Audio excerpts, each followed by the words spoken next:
आदाब नमस्कार। मैं हूं बाबर हुसैन। आपका इस्तकबाल है MCA डिपार्टमेंट के डिजिटल प्लेटफॉर्म पर। आप देख रहे हैं हमारा ख़ास program game of global thrones.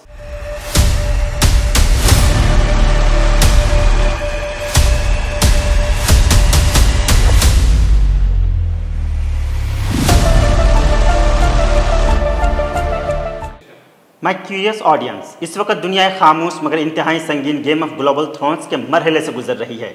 इस खेल में एक ताकत ऐसी है जिसका सुपर पावर स्टेटस बराह रास्त दांव पर लगा हुआ है, और वो ताकत है United state of America. America के लिए इस वक्त सबसे बड़ी तरजीह ये है कि वो अपने कायम करदा वर्ल्ड ऑर्डर को हर सूरत पर बरकरार रखे, क्योंकि यही ऑर्डर उसके आलमी बालादस्ती की बुनियाद है। दूसरी तरफ आलमी ताकत के इस शतरंजी खेल में दो बड़े मोहरे और हैं, चीन और रूस। ये दोनों ताकतें अलग अलग पस मंज़र और मुख्तलिफ मजबूरियों के साथ आज एक ऐसे मकाम पर खड़ी है जहां अमेरिकी सुपर पावर स्टेटस को चैलेंज करना उनके लिए नागुरेज हो चुका है। वजूहात अगरचे मुख्तलिफ हैं, मगर उन दोनों के पीछे कार फरमा सोच, नज़रिया और आइडियोलॉजी हैरान कुन तौर पर वही है जो कभी अमेरिकी सदर जेम्स मुनरो की हुआ करती थी। मुख्तसर, जेम्स मुनरो वह अमेरिकी सदर थे जिन्होंने अमेरिका को सुपर पावर बनने के अमली रास्ते पर डाल दिया। सन 1823 में उन्होंने एक ऐसी डॉक्ट्राइन मुतारिफ करवाई जो दर हकीकत दुनिया की इस वक्त की बड़ी ताकतों के लिए खुली वार्निंग और एक वाज़ेह रीजनल रेड लाइन थी। इस डॉक्ट्राइन का पहला और सबसे बुनियादी नुक्ता यह था कि नई दुनिया यानी नॉर्थ और साउथ अमेरिका में ख़ास तौर पर यूरोप की कोई ताकत अब आकर कब्जा नहीं करेगी और ना कोई नई कॉलोनी कायम करेगी। इसकी वजह यह थी कि अमेरिका की दरियाफ्त के बाद यूरोपीय ताकतें यहाँ कुदरती वसाइल पर कब्जा करने के लिए मुसलसल आ रही थी, मुख्तलिफ इलाकों को कॉलोनी बनाकर मुनज़्ज़म लूटमार कर रही थी और इस खित्ते को मुआशी तौर पर निचोड़ रही थी।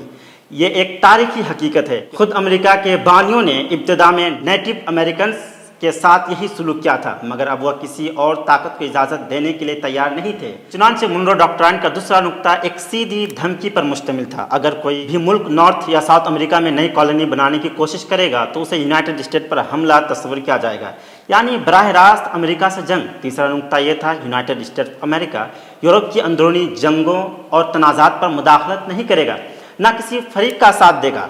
जबकि चौथा और आखिरी नुक्ता ये वाजे करता था कि नॉर्थ और साउथ अमेरिका में जो यूरोपीय कॉलोनियाँ इस वक्त पहले से मौजूद हैं, अमेरिका उनमें किसी किस्म की मुदाखलत नहीं करेगा। इस चौथे नुक्ते में अगर तारीख को गौर से देखा जाए तो ये बात सामने आती है कि अमेरिका ने यहाँ डबल स्टैंड अपनाया था। दिलचस्प बात यह है कि यह अमल मुनरो डॉक्ट्राइन के ऐलान से तकरीबन 2 साल पहले हो चुका था। मामला कुछ यूँ था कि अमेरिका ने खुद मुदाखलत करके टेक्सास को, जो उस वक्त स्पेन की कॉलोनी थी, आज़ादी दिलवाई, और उसके फ़ौरन बाद यानी 2 साल के अंदर अंदर अमेरिका ने मुनरो डॉक्ट्राइन दुनिया के सामने पेश कर दी। ये डॉक्ट्राइन एक ऐसे वक्त में सामने आई जब जनूबी अमेरिका के ज़्यादातर ममालिक या तो स्पेन और पुर्तगाल से आज़ादी हासिल कर चुके थे या आज़ादी के आखिरी जंगें लड़ रहे थे। अगर आप इस वक्त के नक्शे को देखें, जैसा कि सन 1800 के नक्शे में नज़र आता है, तो सेंट्रल और साउथ अमेरिका में 2 नुमाया रंग हैं। पहला सब्ज जो गालिब है, ये रंग दरअसल स्पेन और पुर्तगाल की अमेरिकी कॉलोनीज को जाहिर करते हैं, जबकि शुमाल में जो हल्का सब्ज यानी लाइट ग्रीन रंग नजर आता है वह यूनाइटेड स्टेट ऑफ अमेरिका की इब्तदाई 13 रियासतों की नुमाइंदगी करता है। अब अगर हम अगले नक्शे की तरफ जाएं जो 1822 का है, तो वहाँ सूरत हाल अक्सर मुख्तलिफ नजर आती है। इस नक्शे में आपको 2 के बजाय मुतादिद रंग दिखाई देते हैं। इसका मतलब यह है कि बहुत से इलाके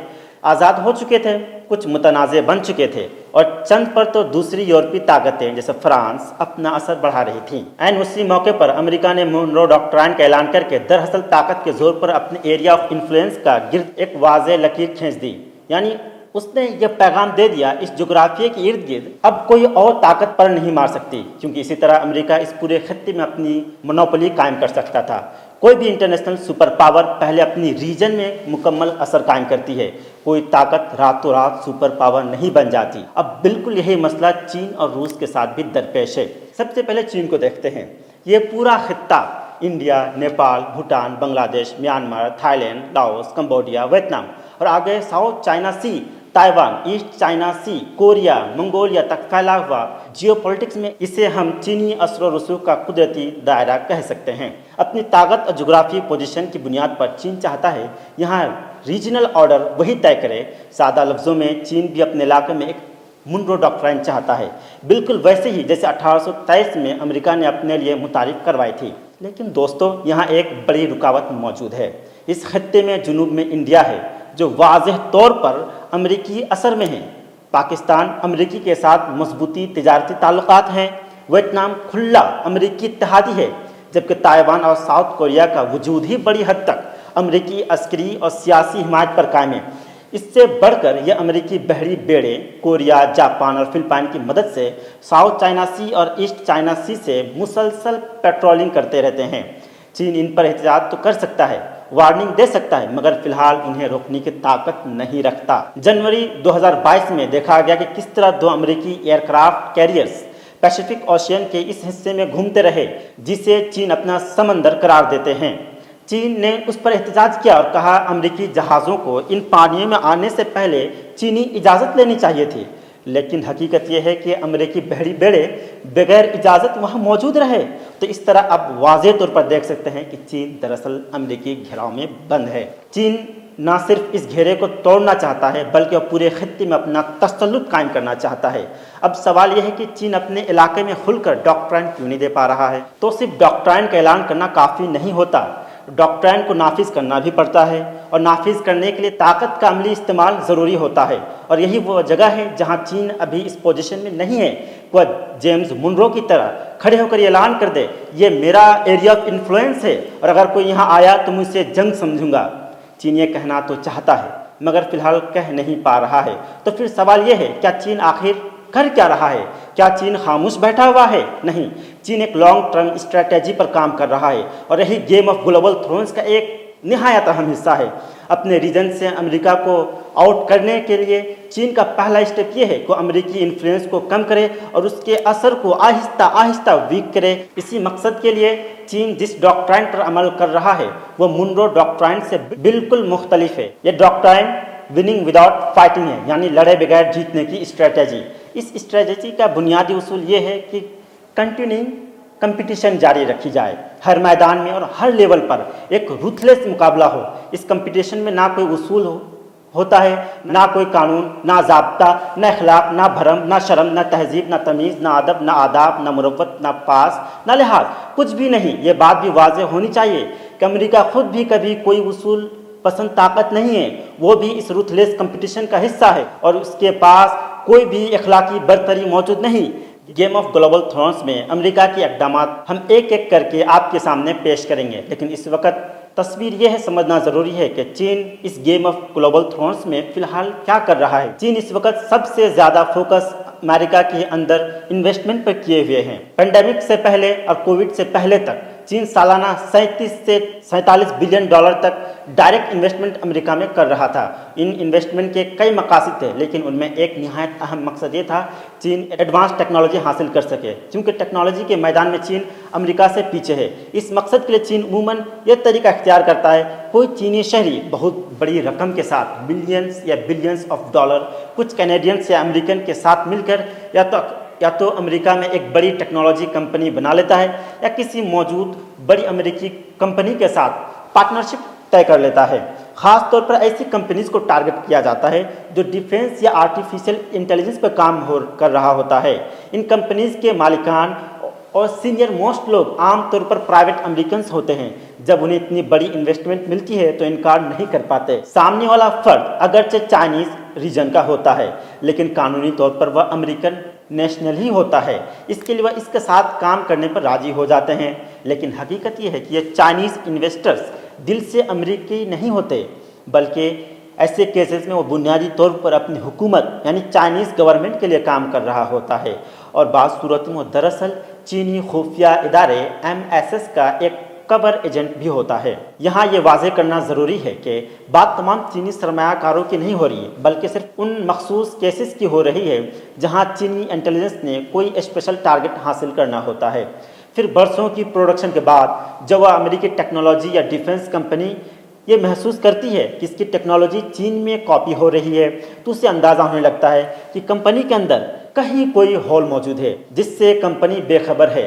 अगरचे कुछ लोग इस चाइनीज इन्वेस्टर पर सवाल उठाना चाहते हैं, लेकिन वह किसी बाज़ाब्ता इल्ज़ाम तक नहीं पहुंच पाते। इसकी एक वजह यह होती है, अगर वह अमेरिकी सिक्योरिटी इदारों को शामिल करें तो अमेरिकी कानून के तहत उनकी अपनी भी मुकम्मल इन्वेस्टिगेशन शुरू हो जाएगी कि कहीं वह खुद तो इस गेम का हिस्सा नहीं रहे। दूसरी वजह यह होती है, अगर यह मामला मीडिया में आ जाए तो इस कंपनी की रिपूटेशन बुरी तरह मुतासिर हो सकती है। बरसों की मेहनत से खड़ी की गई अरबों डॉलर की कंपनी ऐसा रिस्क लेने के लिए तैयार नहीं होती।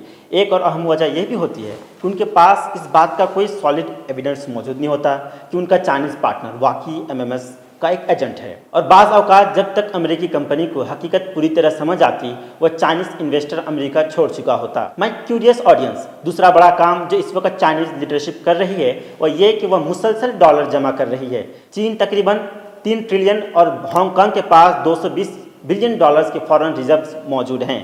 ये रकम इतनी बड़ी है कि अगर चीन चाहे तो ग्लोबल लेवल पर डॉलर को डिस्टर्ब कर सकता है। अगर चीन इन डॉलर्स को बड़ी मिकदार में मार्केट में डाल दे तो इसका बराह रास्त असर न सिर्फ डॉलर की कदर पर पड़ेगा बल्कि अमेरिकी इकॉनमी में भी शदीद दबाव आ सकती है। यानी कि ऐसा फाइनेंशियल वेपन है जिसे चीन ने फिलहाल इस्तेमाल तो नहीं किया मगर कर सकता है। तीसरा और निहायत अहम काम जो चीन कर रहा है वह ये कि साइबर अटैक्स। अमेरिकी सिक्योरिटी इदारों को खास तौर पर अमेरिकी स्पेस मशीन्स और डिफेंस कंपनीज को मुसलसल शिकायत रहती है कि चाइनीज़ हैकर्स उनका हसास डेटा चुरा लेते हैं।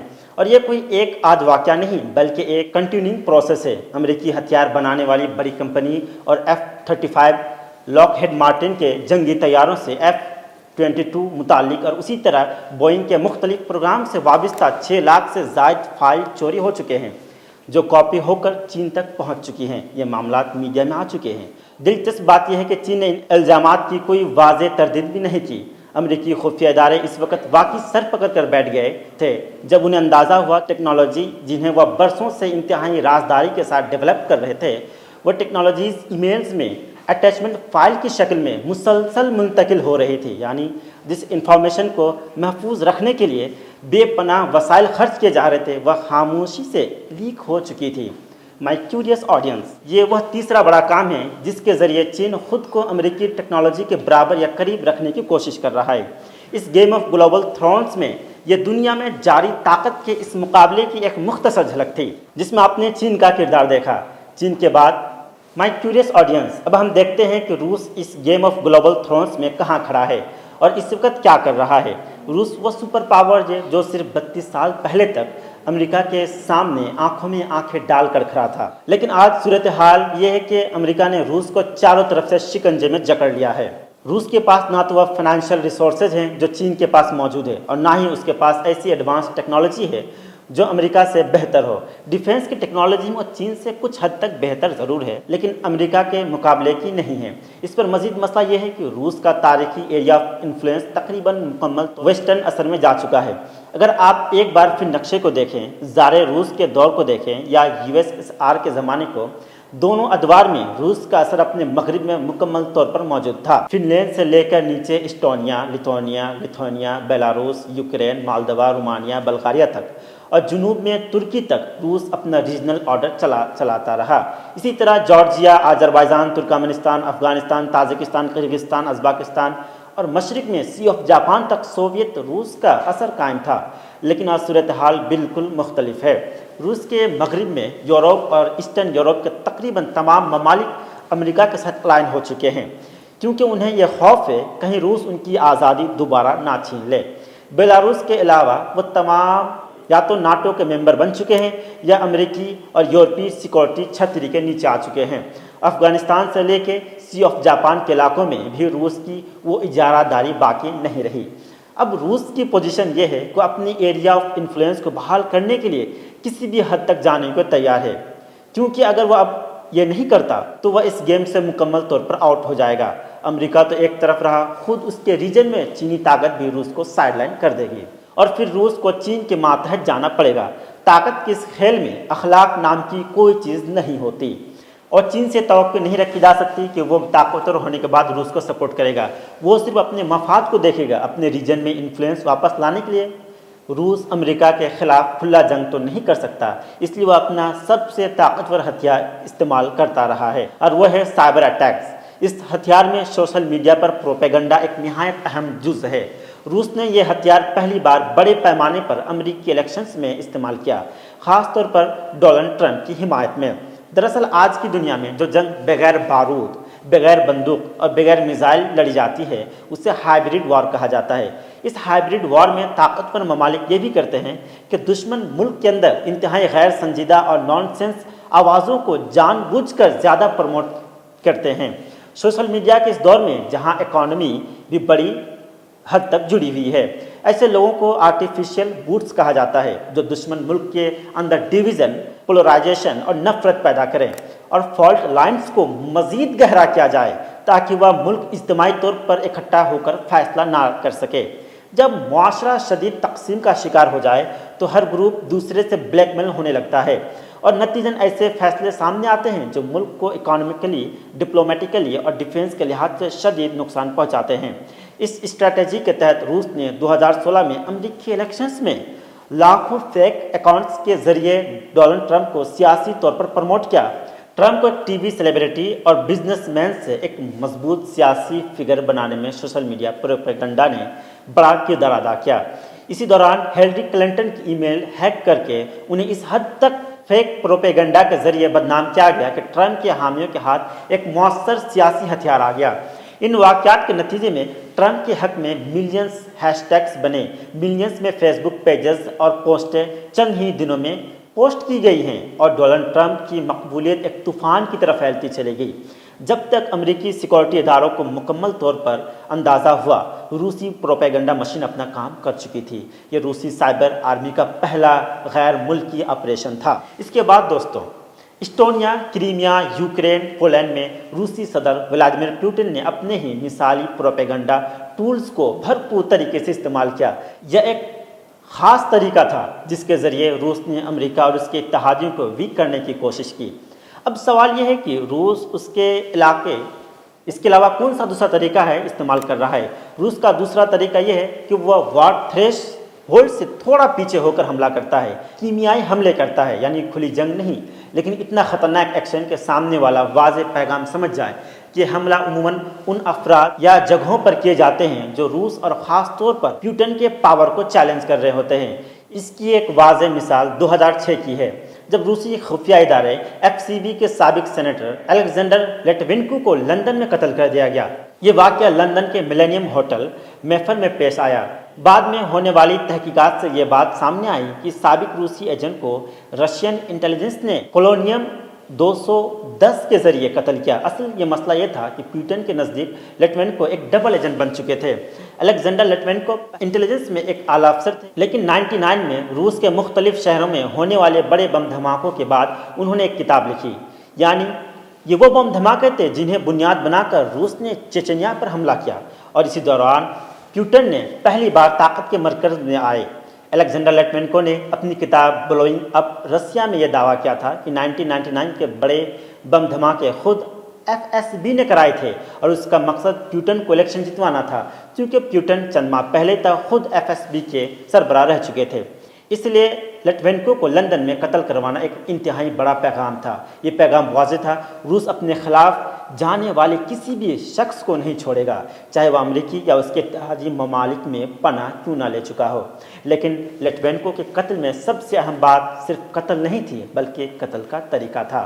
अलेक्जेंडर लिटविनको को एक रेडियो एक्टिव आइसोटोप पोलोनियम 210 के जरिए मारा गया। ये वो मादा है जो इब्तदाई दौर में एटम बम्स में इस्तेमाल होता था और एक एटमी हथियार का निहायत ख़तरनाक जुज़ समझा जाता है। इसका मिक़दार इतनी कम थी कि इस कतरे से भी मिक़दार में एक कप में डालकर उन्हें मार दिया गया। तहकीकात से ये बात सामने आई कि रेडियो एक्टिव सब्सटेंस रूस से लंदन मुंतकिल हो रही थी और इतनी मिक़दार में लाई गई थी कि इससे हज़ारों अफराद को नुकसान पहुँचाया जा सकता था। मज़ीद तफ्तीश से यह भी साबित हुआ कि यह जहर एक ऐसी रूसी लेबॉर्ट्री में तैयार किया गया था जो कोल्ड वॉर के ज़माने में इलेक्ट्रॉनिक और स्ट्रेटेजिक वेपन्स बनाने के लिए इस्तेमाल होती थी। ये जहर दुनिया में मुश्किल तरीन पॉइजन में से एक है जिन्हें डिटेक्ट करना आसान नहीं होता। आम मेडिकल टेस्ट में यह ज़ाहिर नहीं होता और अलामत अमूमन पेट दर्द, आम बीमारी जैसी होती है। मरीज़ को इस वक्त तक असल मसला समझ नहीं आता जब तक बहुत देर चुकी होती है। الیگزینڈر لیٹوینکو کے ساتھ یہی ہوا۔ ابتدا میں انہوں نے پیٹ درد کی شکایت کی، لیکن جب تکلیف حد سے بڑھ گئی اور ڈاکٹر مسئلہ سمجھنے میں ناکام رہے تو لیٹوینکو نے خود بتایا کہ وہ ایک سابق روسی جاسوس ہے اور وہ انہیں شک ہے کہ انہیں کسی قسم کا زہر دیا گیا ہے۔ اس کے بعد مخصوص طریقوں سے ٹیسٹ کیے گئے۔ برطانوی اسٹریٹجک اور نیوکلیئر یونٹس اس کیس میں شامل ہوئے اور ایک خوفناک کہانی سامنے آئی۔ الیگزینڈر لیٹوینکو کو چند دن شدید تکلیف رہنے کے بعد انتقال کر گئے، لیکن برطانوی سیکورٹی اداروں نے پولیم 210 کو پورا روٹ ٹریس کیا۔ انہوں نے یہ بھی ثابت کیا یہ مادہ روس میں کہاں تیار ہوا، کن ہاتھوں سے گزرا اور کن کن مقامات سے ہوتا ہوا لندن پہنچا۔ جب یہ تمام تفصیلات سامنے آئیں تو نہ صرف لندن بلکہ امریکہ بھی حیران رہ گیا، کیونکہ یہ دراصل روس کی طرف سے ویسٹ پر ایک واضح کیمیائی حملہ تھا۔ اس ایک کیس کو مکمل طور پر سمجھنے اور قانونی طور پر ثابت کرنے میں برطانوی سیکورٹی ایجنسیز کو تقریباً 10 سال لگے۔ لیکن مائی کیوریس آڈینس، 2018 میں ایک بار پھر ولادیمیر پوٹن کے دور میں روس نے ایک اور انتہائی خطرناک قدم اٹھایا۔ اس بار ٹارگٹ تھے سابق رشین جاسوس سرگئی اسکرپل اور ان کی بیٹی، جنہیں لندن میں زہر دے کر قتل کرنے کی کوشش کی گئی۔ روسی ایجنسیز نے انہیں زہر دیا تھا اور وہ زہر کوئی عام چیز نہیں تھی بلکہ انتہائی مہلک کیمیکل تھا۔ یہ درست ہے کہ زہر اپنا اثر دکھا چکا تھا، لیکن طویل اور بروقت میڈیکل ٹریٹمنٹ کی وجہ سے باپ اور بیٹی دونوں کی کئی ہفتوں تک زندگی اور موت کی کشمکش میں رہنے کے بعد بچ گئے۔ تاہم اس کیس میں ایک اور خوفناک پہلو سامنے آیا۔ رشین انٹیلیجنس جس پرفیوم کے ذریعے یہ زہر لے کر آئے تھے، وہی پرفیوم بعد میں ایک عام خاتون کے ہاتھ لگ گیا۔ اس خاتون نے اسے سونگھنے کی کوشش کی اور ہاتھ پر لگنے کے بعد وہی زہر اثر انداز ہو گیا۔ یہ زہر دراصل ایک انتہائی طاقتور نرو ایجنٹ تھا جسے روسی خفیہ نیٹ ورکس ماضی میں بھی استعمال کرتے رہے۔ یہ نوویچوک نرو ایجنٹ ہے جو ٹارگٹ کے نروس سسٹم کو براہ راست نشانہ بناتا ہے، جس میں اچانک بے قابو کھنچاؤ شروع ہو جاتا ہے، سانس لینے میں شدید مشکل ہوتی ہے، منہ سے جھاگ نکل آتا ہے، مسلسل وومیٹنگ ہوتی ہے اور ناقابل برداشت درد ہوتا ہے۔ متاثرہ افراد اسی حالت میں ایک پبلک بینچ پر گرے ہوئے ملے تھے، جہاں اسے فوری طور پر ہسپتال منتقل کیا گیا اور فوری علاج کی وجہ سے ان کی جان بچ سکی۔ میں کیوریس آڈینس، یہ بات بھی ذہن میں رکھنی چاہیے، نرو ایجنٹ صرف روس تک محدود نہیں، امریکی خفیہ ادارے بھی ماضی میں مختلف کیمیکلز اور نرو ایجنٹس استعمال کرتے رہے، جیسے VX، جو جدید جنگی ہتھیاروں کے زمرے میں آتے ہیں۔ یعنی طاقت کی اس جنگ میں اخلاقی برتری کسی کے پاس نہیں۔ روس اپنی طاقت دکھانے کا تیسرا بڑا طریقہ براہ راست جیو پولیٹیکل مووز کے ذریعے استعمال کرتا ہے، اور اس میں وہ امریکہ کو حالیہ برسوں میں 2 مرتبہ سرپرائز دے چکا ہے۔ 2014 میں روس نے خاموشی سے یوکرین کے اندر مداخلت کی اور اسی سال کرائمیا پر قبضہ کر لیا۔ امریکہ اور یورپ اس مووز پر مکمل طور پر حیران رہ گئے تھے۔ تاہم جب 2022 میں روس نے دوبارہ یوکرین پر خاص طور پر کیف کی طرف پیش قدمی شروع کی تو اس بار امریکہ اور اس کے اتحادی پہلے سے تیار بیٹھے تھے۔ اس مرتبہ روس کو یہ موقع دینے کے لیے تیار نہیں تھے کہ وہ پورے یوکرین پر کنٹرول حاصل کر سکے، اور یہی وجہ ہے کہ اس دفعہ صورتحال 2014 جیسی نہیں رہی۔ مائی کیوریس آڈینس، اب تک یہ ہم آپ کے سامنے یہ واضح کر چکے ہیں روس اور چین امریکی سپر پاور اسٹیٹس کو چیلنج کرنے کے لیے کیا کچھ کر رہی ہے، اور اس دوران آپ نے یہ بھی دیکھا امریکہ اپنے ورلڈ آرڈر کو بچانے کے لیے کن کن طریقوں سے کام کر رہا ہے۔ امریکہ نے ملٹری لیول پر روس اور چین کو تقریباً چاروں طرف سے گھیر رکھا ہے، لیکن اس کا ساتھ ساتھ امریکہ ایک نہایت اور اہم خاموش اسٹریٹجی بھی استعمال کرتا ہے، اور وہ ہے دنیا بھر سے بہترین دماغوں کو اپنے یہاں جمع کرنا۔ امریکہ کے پاس ایک ایسا سسٹم موجود ہے جس کے تحت وہ اسکالرشپ، پینشنز، ہائی سیلریز اور بہتر مواقع دے کر دنیا کے بیسٹ مائنڈز کو اپنی طرف راغب کرتا ہے۔ یہی وجہ ہے انوویشن، ریسرچ اور گلوبل لیڈرشپ میں امریکہ مسلسل سب سے آگے رہتا ہے۔ اب سوال یہ پیدا ہوتا ہے، اگر امریکہ اتنا مضبوط ہے، اگر اس کے پاس یہ سب کچھ موجود ہے، تو پھر آخر روس اور چین آج کھل کر اسے کیوں چیلنج کر رہے ہیں؟ آخر کہاں غلطی ہوئی یا کہاں وہ خلا پیدا ہوا جس کا فائدہ ان طاقتوروں نے اٹھایا؟ اس کی ایک بڑی وجہ یہ ہے کہ چین ایک خاموش، صبر کرنے والی اور لانگ ٹرم سوچ رکھنے والی قوم ہے۔ وہ فوری رد عمل نہیں دیتا بلکہ دہائیوں آگے کا پلان بناتا ہے۔ لیکن اس کے ساتھ ساتھ ایک اور نہایت اہم وجہ یہ بھی ہے کہ امریکہ خود تقریباً 32 سال تک ایسی جنگوں اور تنازعات میں الجھا رہا جنہوں نے اس کی توجہ اصل مقابلے یعنی روس اور چین سے ہٹا دی، جبکہ دوسری طرف چین اور روس خاموشی سے اپنا طاقت بڑھاتے رہے۔ آپ کو یاد ہوگا 30 اگست 2021 میں آخری امریکی فوجی میجر جنرل کرس दुहानियों अफ़गानिस्तान से निकले थे और उसके साथ ही अमेरिका की 20 साला जंग का अख्ताम हुआ। लेकिन असल सवाल यह है कि अमेरिका ने आखिर 20 साल बाद अफ़गानिस्तान छोड़ने का फ़ैसला क्यों किया। इसकी एक बड़ी वजह यह एहसास था कि अगर अमेरिका ख़ुद को मज़ीद अफ़गानिस्तान और इराक़ जैसे तनाज़ात में मसरूफ़ रखता रहा तो चीन और रूस इसकी सुपर पावर पोजीशन को शदीद नुकसान पहुंचा सकते हैं। और यही वो मकाम है जहां हम इस जंग की असल नौयत को समझते हैं। ये जो चीन और रूस अमेरिका के दरमियान दांव पे चल रहा है, इन्हें ही हाइब्रिड वार कहा जाता है। ये जंग है जो बराह रास्त गोला बारूद वाली जंग से एक कदम पीछे रहकर लड़ी जाती है। इसमें कोई मुकम्मल खुलकर ऐलान में जंग नहीं करता, लेकिन हर महाज पर हमला जारी रहता है। माय क्यूरियस ऑडियंस, इस वीडियो में हमने आपके सामने ये मुख्तसर कहानी रखा। इस वक्त दुनिया में गेम ऑफ ग्लोबल थ्रोन्स किस तरह खेली जा रही है और उसके असरात मुख्तलिफ ममालिक पर किस तरह पड़ रहे हैं। लेकिन यह कहानी यहाँ ख़त्म नहीं होती। आने वाली वीडियोस में हम आपको इससे और ज़्यादा दिलचस्प और गहरी कहानियाँ दिखाएंगे। अब देखेंगे अमेरिका इस गेम ऑफ ग्लोबल थ्रोन्स के किन नए तरीक़ों से खेल रहा है, वो तरीके जो शायद आपने पहले कभी किसी व्लॉग या डॉक्यूमेंट्री में नहीं देखे होंगे। हम आपको नक्शों के ज़रिए दिखाएंगे ये लड़ाइयाँ कहाँ और कैसी लड़ी जा रही है, और वो हथियार जिनसे जंग खेली जा रही है, और वह जिंदा लोग जो बाज़ाहिर नहीं लड़ रहे हैं मगर हकीकत में इस जंग का हिस्सा हैं। माय क्यूरियस ऑडियंस, याद रहे ये video open sources reports, official investigations और तज्ज़ियाकारों की आरा पर मबनी है।